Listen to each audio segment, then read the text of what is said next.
Minha cultura, Jutaí, Maru, Piara. Acorda já extrovertido e pinto a cara com açaí de coari que eu coaria. A tupioca, rauaçu, maná queria.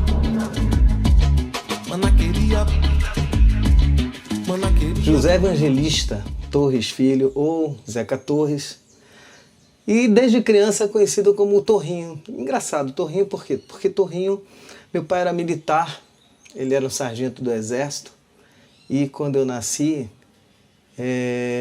os militares... Aliás, até hoje os militares na caserna, eles têm aquela coisa de chamar, de se tratar pelo sobrenome. Meu pai era Torres, meu pai se chamava José Evangelista Torres. E no quartel ele era chamado como Sargento Torres. Quando eu nasci, eu era o filho do Torres, eu era o José Evangelista Torres Filho. Ou seja, eu era o Torres pequenininho, eu era o Torrinho. Isso foi em Belo Horizonte, numa dessas andanças de militares que ficam para lá e para cá. Quando eu nasci, minhas 3 irmãs já tinham nascido, né? Eu sou o mais novo de quatro irmãos, né? Um único homem.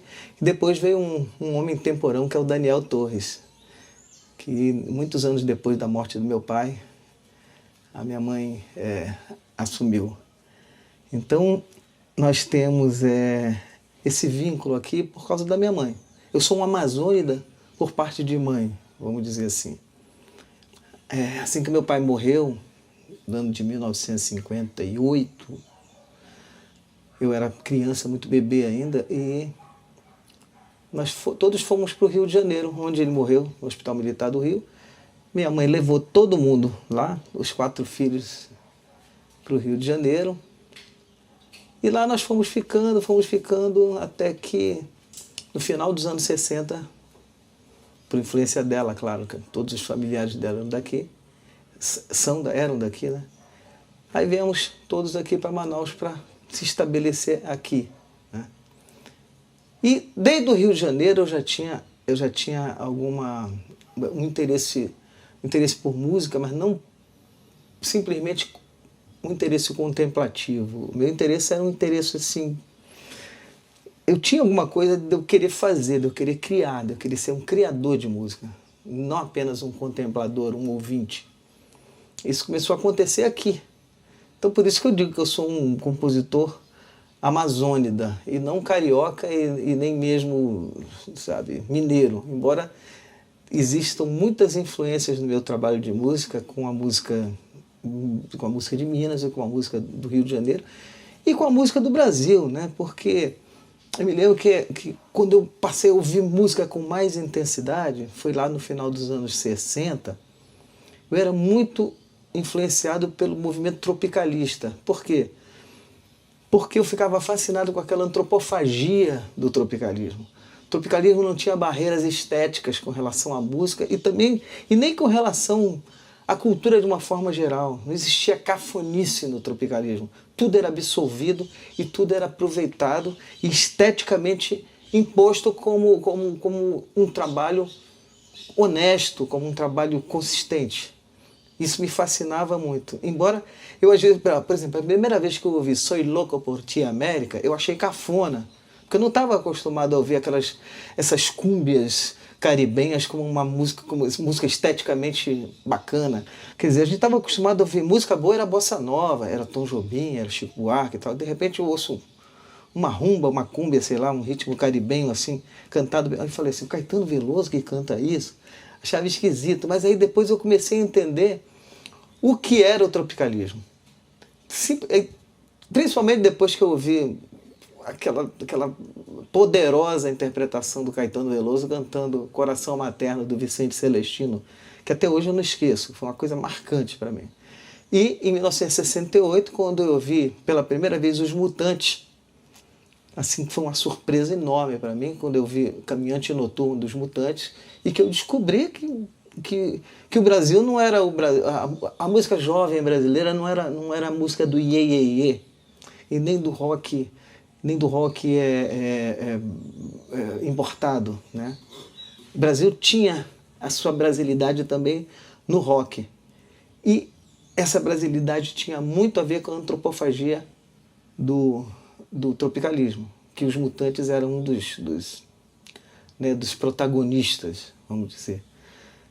E foi isso, as minhas influências foram por aí. Eu fui carregando o vamos dizer, meu HD de conhecimentos musicais e culturais com a bossa nova, até mesmo com a jovem guarda dos anos 60, a bossa nova, o tropicalismo principalmente, e a música instrumental também, que teve um momento na minha vida que eu ouvia muita música instrumental, muito improviso, muito jazz fusion, né? Isso tudo foi, essa miscelânea de influências foram influenciando na música que eu faço até hoje, né? Eu hoje, com 66 anos de idade, não abandonei. Eu pensava que a música era uma coisa que ia ser uma coisa passageira na minha vida, que eu vou assim, eu vou, sabe, quando eu ficar adulto, eu vou me formar em jornalismo, vou acabar com esse negócio de música, porque não dá futuro, não dá dinheiro e tal. Não. Eu continuei, porque aí percebi que a música era uma espécie de sobrevivência emocional para mim. Era uma coisa que era indispensável, eu não podia dispensar. Então, fui fazendo e me tornei aquilo que eu chamo, que a gente pode considerar de um compositor amazônida, porque foi aqui que eu comecei a fazer música, aqui que eu comecei a aprender música, foi aqui que eu ganhei meu primeiro violão da minha irmã mais velha, a Ivete, me deu meu primeiro violão, que foi construído por um grande luthier da época, que já foi embora, que era o grande Rochinha, que era um artesão maravilhoso, que autodidata, e foi o primeiro violão que eu tive na minha vida, né, que eu pude chamar de meu. E por aí eu fui trabalhando, fui me dividindo entre o trabalho para sobrevivência física e a música como um trabalho de sobrevivência espiritual, emocional, né? E foi por aí. Até hoje eu estou fazendo canções, eu tenho... até hoje eu absorvo todas esse você chama de sincretismo, né? Sincretismo cultural, e também, que eu chamaria de, também, sei lá, de uma outra forma, eu chamaria de absorção de uma forma como a Tropicália fez, né? Foi de uma forma antropofágica, ou seja, nada que eu faço eu posso considerar que é 100% meu, porque eu absorvi de alguma forma alguma influência, entendeu? Então, a gente está sempre se renovando, mas sempre tirando algum conhecimento daqui, dali, juntando e tentando fazer uma coisa nova. E foi isso que aconteceu comigo. E aqui no Amazonas eu aprendi muito mais mesmo, porque contato com a cultura daqui, com a cultura indígena. Eu achava muito curioso que logo que eu cheguei aqui, ainda garoto, ainda criança, Manaus era uma cidade ainda muito provinciana, muito pequena, tinha pouco mais, talvez, de 300, acho que não chegava nem a 300 mil habitantes. Eu era uma criança ainda, um garoto de pré-adolescente de 14 anos de idade, e era esquisito, porque quando eu chegava assim, nos meios onde tinham pessoas mais velhas, né? Eu tinha crianças, eu estava ali envolvido com outras crianças da minha idade. Aí as pessoas mais velhas olhavam para mim e perguntavam assim: menino, você é filho de quem? Aí isso para mim era uma novidade, era uma coisa muito estranha, porque como a cidade era muito provinciana, tinha aquela coisa de todo mundo se conhecer, de todas as famílias serem conhecidas. Como a nossa família era completamente nova aqui, eu ficava sem saber responder aquilo ali, porque meu pai já tinha falecido há muitos anos, e a minha mãe não era de uma família tradicional aqui. Então, quando eu dizia o nome da minha mãe, as pessoas ficavam, não conheço. E eu achava extremamente natural de não conhecer. Mas eu comecei a perceber que aquilo tudo era cultural. Aí a cidade foi crescendo, a Zona Franca. Eu percebia também que a Zona Franca era um elemento muito valorizado pela população, porque desde aquela época já era considerada assim uma ação que era extremamente importante para a economia daqui. E as pessoas não conseguiam ver aquilo ali de uma forma crítica, vamos dizer, né? Quando eu conheci Aldísio Filgueiras, eu já vi o Aldísio Filgueiras como uma pessoa que já era uma pessoa reconhecida no meio cultural, né? Que era ainda um nicho ainda muito exclusivista, vamos dizer. E eu tinha assim, o Aldísio como uma espécie de ídolo, né? Que era um intelectual que eu admirava muito. E eu jamais imaginei que eu pudesse ser parceiro do Aldísio. Aconteceu por acaso, porque numa certa ocasião que eu estava participando de um festival de música com um parceiro meu, eu fiz um rock chamado Baladas e Canções, etc. E esse rock foi se não me engano, isso foi lá pelo ano de 1973, 72. Esse rock foi participar de um festival, o meu parceiro Wandler Cunha foi defendê-la cantando num festival de música. E duas pessoas que eu tinha a maior admiração eram júri desse festival, estavam lá no corpo de jurados do festival, que era o Aldísio Filgueiras e o Joaquim Marinho. Joaquim Marinho, que é uma figura notável da nossa cultura, né? Aí os dois adoraram rock, adoraram a letra, adoraram a descontração, aquela coisa. Era um rock assim que tinha muita influência dos Mutantes, da psicodelia dos anos 70, né? Que eu era, na verdade, muito influenciado pelos Mutantes e pela psicodelia, né? dos anos 70, anos 60, 70. Aí, o que aconteceu? Aldísio ficou, o nome do rock, Baladas e Canções, etc., ficou na mente do Aldísio. Aldísio, algum tempo depois, talvez umas 2 semanas depois, ele me presenteou com um poema de 10 laudas escrito, chamado Baladas, Canções, Festivalcinhas do Estresse, etc. O que aconteceu? Eu peguei esse poema de 10 laudas que ele me entregou mimeografado e grampeado, né? Aí eu comecei a musicar alguns trechos daquele poema ali. Eu e o meu parceiro Wandler, eu falei, olha, tem vários trechos nesse poema que podem ser musicáveis e a gente pode, de repente, pensar em fazer uma cantata, uma ópera rock, alguma coisa assim. A gente pensava muito em rock, né? Só que nós não tínhamos espaço, né? Em 1973, 70 por aí, não tinha espaço para você fazer nenhuma produção, né? Mas começamos assim mesmo a musicar sem nenhum compromisso de apresentar nada, né? Daí caiu na minha mão esse trecho que dizia Porto de Lenha, tu nunca serás Liverpool. Aí eu falei assim, isso é musical, isso é extremamente musical. Fiz a canção, dedilhado, né? Comecei, Porto de Lenha,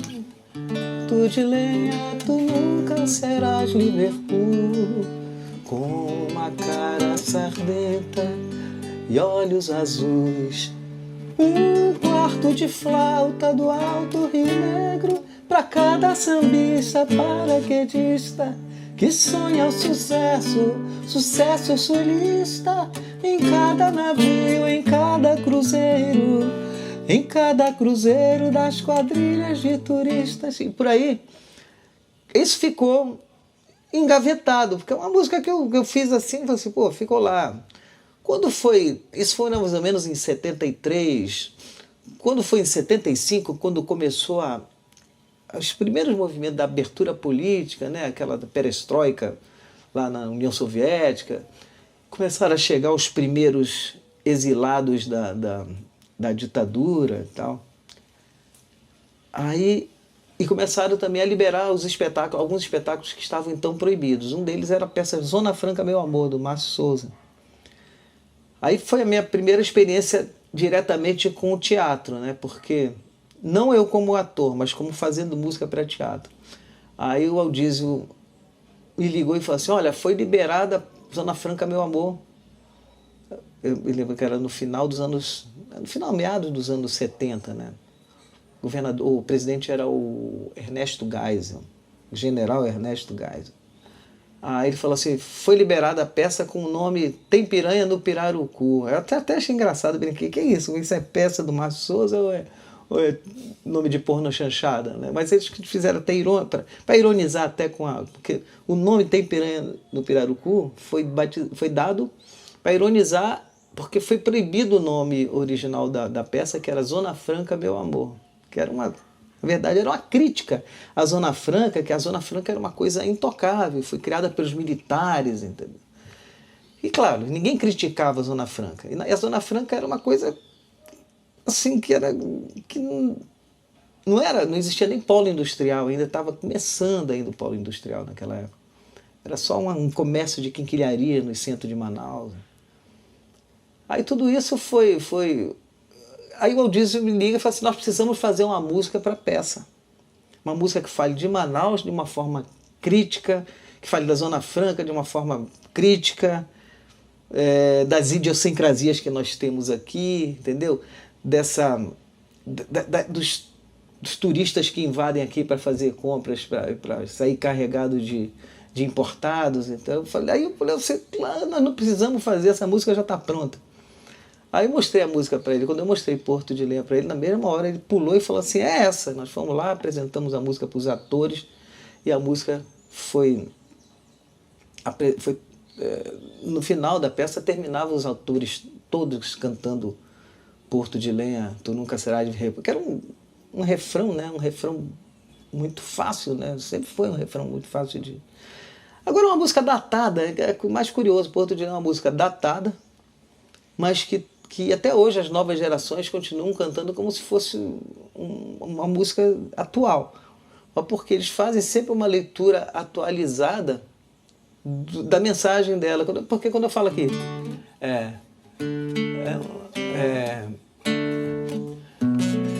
Em cada cruzeiro das quadrilhas de turistas... Ele fala duas vezes. Em cada cruzeiro das quadrilhas de turistas. Aí o que acontece? Quando a gente fala em cruzeiro das quadrilhas de turistas, a gente fala em cruzeiro, que era a moeda corrente da época aqui, e fala em cruzeiro de navios que chegavam aqui, repletos de turistas, mas não de turistas estrangeiros, de turistas brasileiros. Turistas brasileiros que chegavam aqui para fazer compras, né? Para comprar importados, comprar quinquilharias, né? no comércio, no centro comercial de Manaus. E por aí foi. Aí eu fui desvendando esses mistérios. Aí comecei a fazer outras canções com o Aldísio e comecei a fazer... Aí disparei mais como compositor, né? Eu posso até dizer que a minha trajetória como compositor, eu divido em antes e depois de Porto de Lenha. Claro, hoje as pessoas falam assim, Porto de Lenha, a melhor música. Eu falo assim, não, tecnicamente eu não diria que é a minha melhor música, mas ela posso dizer que ela, historicamente, é a mais significativa, porque ela me lançou, vamos dizer, como compositor. E eu tenho muito orgulho disso. E o orgulho também de ser amazônida,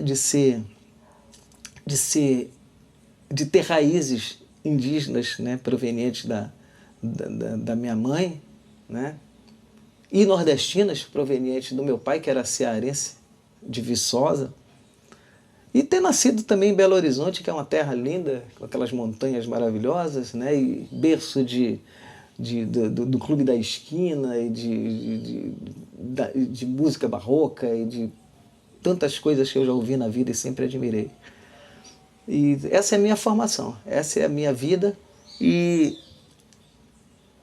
eu trago tudo isso para a minha amazonidade, com muito orgulho, com muito carinho, e para mim, e essa amazonidade toda eu procuro deixar transparecer através da minha música, do meu violão e do que eu canto por aí, por esses cantos do Brasil. Eu tenho a canção que eu fiz, meu último trabalho fonográfico solo que eu fiz foi lançado em 2015, ele se chama Bailando na Escuridão. É uma coisa curiosa, que eu tive assim uma ideia de fazer assim, sempre teve aquela coisa dessa rivalidade entre o boi garantido e o boi caprichoso, né? Eu nunca absorvi isso como assim, eu vou fazer toada para algum desses bois, porque eu não... cada coisa no seu lugar. Eu não sou compositor de toadas de boi. Embora eu tenha muitos amigos, tanto no Caprichoso como no Garantido, e tem umas toadas também que eu acho lindas, e o espetáculo, embora eu nunca tenha presenciado pessoalmente lá em Parintins, mas eu vejo que é um espetáculo maravilhoso, né? Agora, aí o que eu fiz? Eu falei assim, como eu não sou Garantido, nem sou Caprichoso, ou eu sou Garantido e sou Caprichoso, eu fiz uma toada chamada Bailando na Escuridão, que ela homenageia um personagem que não é personagem, mas vamos dizer assim, que é um trabalhador do boi. Ele é um personagem, mas ele não aparece, porque ele fica escondido embaixo do próprio boi, que é o que a gente chama de tripa. Que no resto do Brasil tem outros nomes, por exemplo, como miolo. Parece que no Nordeste, lá no boi de Axixá, do Maranhão e tal, parece que chama miolo do boi, aquela pessoa que fica ali dançando embaixo do boi. Então o que eu fiz? Eu pensei, assim, é um injustiçado, o cara que dança embaixo do boi. Porque ele faz todas aquelas evoluções e tal, ele fica ali suando debaixo daquela coisa extremamente pesada. Mas ele leva alegria, leva emoção para as pessoas e não aparece, ninguém conhece. Aí eu fiz em homenagem ao tripa do boi, Bailando na Escuridão, porque ele fica bailando na escuridão ali, debaixo daquele boi. Aí eu fiz uma... eu introduzi nessa toada elementos que eu sempre que eu vi através da minha...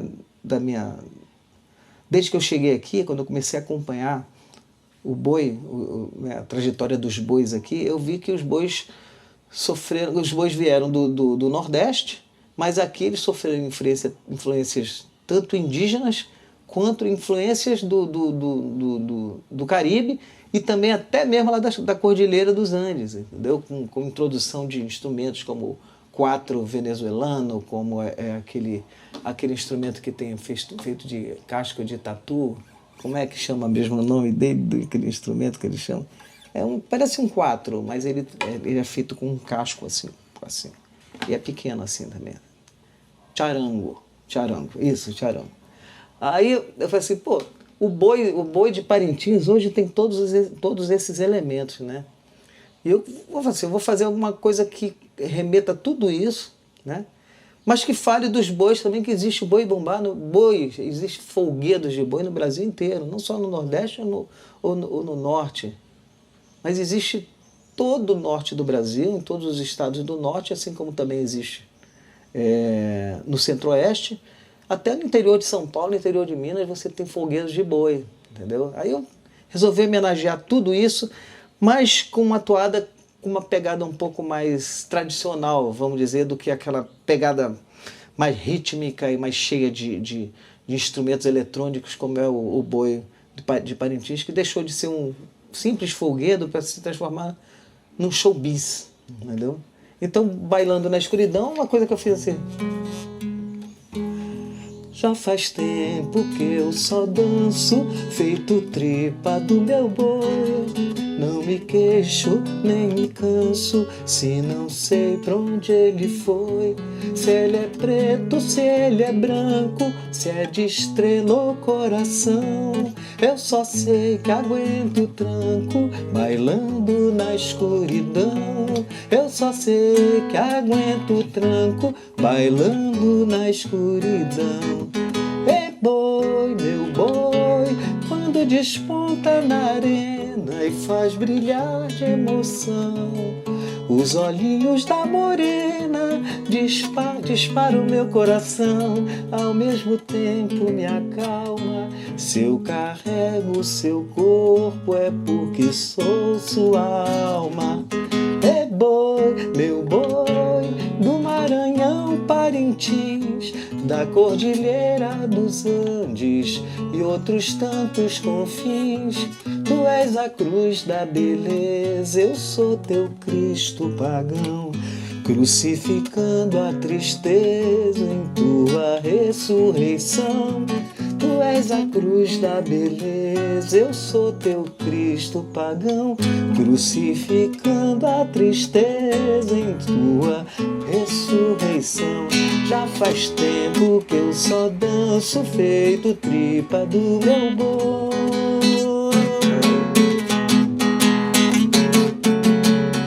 Aí eu costumo colocar aqui no final